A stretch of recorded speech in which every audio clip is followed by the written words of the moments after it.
chopping it up and making differences. I mean, there's so many sexual identities out there, and each one has such a definitive line. It's almost like mixing it together and then the colors not losing their flair. It's like taking a bunch of clay or paint and mixing the paint together, and the paint mixes well, but they don't blend. Like, it just looks like a scribbly rainbow with all the colors staying within their own established lines. That's what it more or less feels like. But me, I get the chance, I'll take this feeling and that feeling and I'll mush it together and I'll store it as if the two are compatible. And I guess that creates hypocrisy. It creates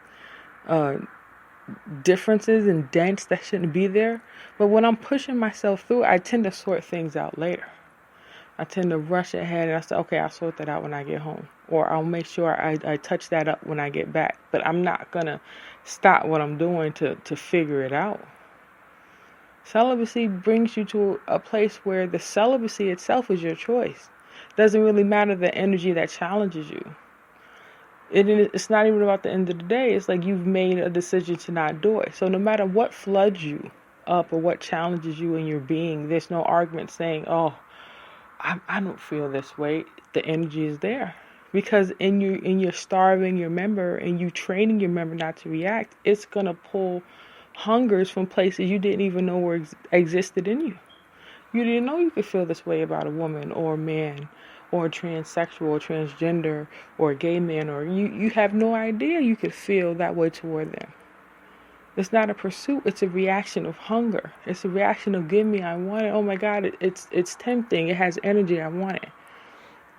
And you're saying you've made a choice already. You've pre-laid a path. You can't deviate from this path. You don't have the footing to walk anywhere else. And until somebody walks with you in your path or catches up to you or you catch up to them, there's no way on God's green earth you can accept energy any other way. You can't take it in abundance any other way because you already laid a path for yourself. Your feet are already trained to walk a certain way. Even your bones are bending a certain way. Your body is healing a certain way. It's pulling itself away from certain activities. And in that you have to learn how to accept it. Bottom line.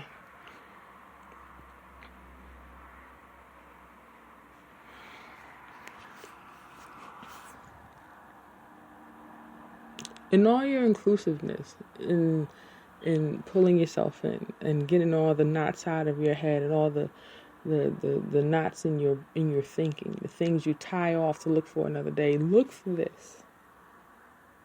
When I tell you that you've achieved something and I'm so proud of you, I mean it.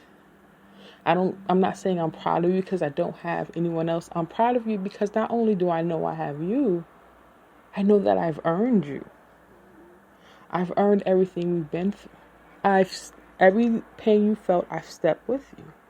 Every missed opportunity, I'm there with you. Every job that you're passed over for, all the humiliation you feel that's at your expense when it's for your healing, I'm here for you. I'm here with you the entire time. There's no way on God's green earth you're going to find anyone more qualified for you than me.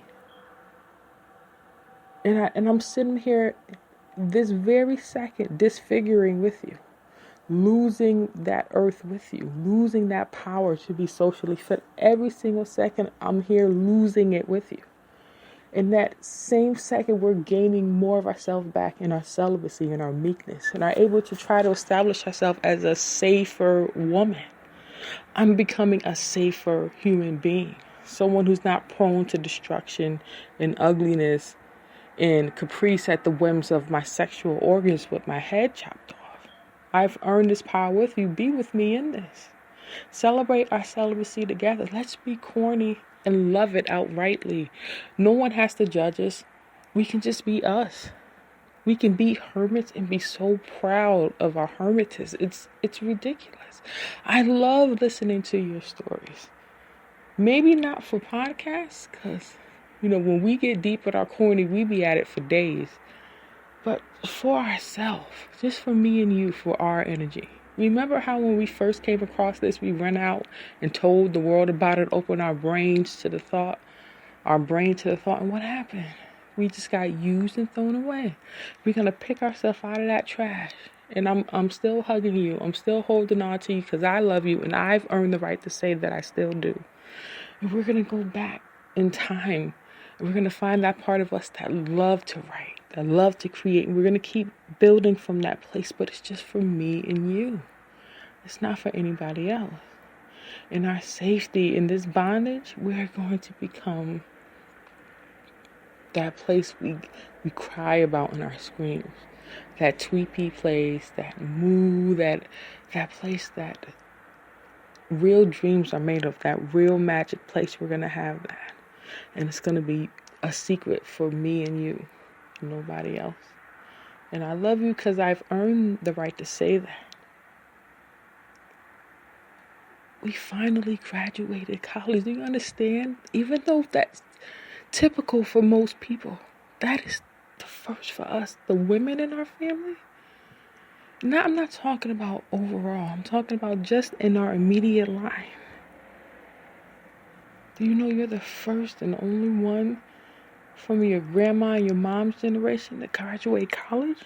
Do you know that? Do you understand that? Even with everything you've been through? I don't think you understand. I don't think it's hit you yet. And I know we're at the bottom right now. We are totally at the bottom. And this body is taking the wear and tear of something bigger than us. But we are not forgotten. We are strong and we have a victory and we are shining bright. We will celebrate in that little light. We will celebrate. And that's early. That's early. All right, love, I need to get some sleep, but I'm always here for you. Note to self, get some sleep. We didn't sleep last night, and we probably won't sleep tonight, but we're going to try. We're going to rock the hell out of this thing. Okay. You know I love you. See you when I see you. Talk to you later. As much as I thought I could plan a podcast, that is not going to happen. I do not have the mindset to sit here.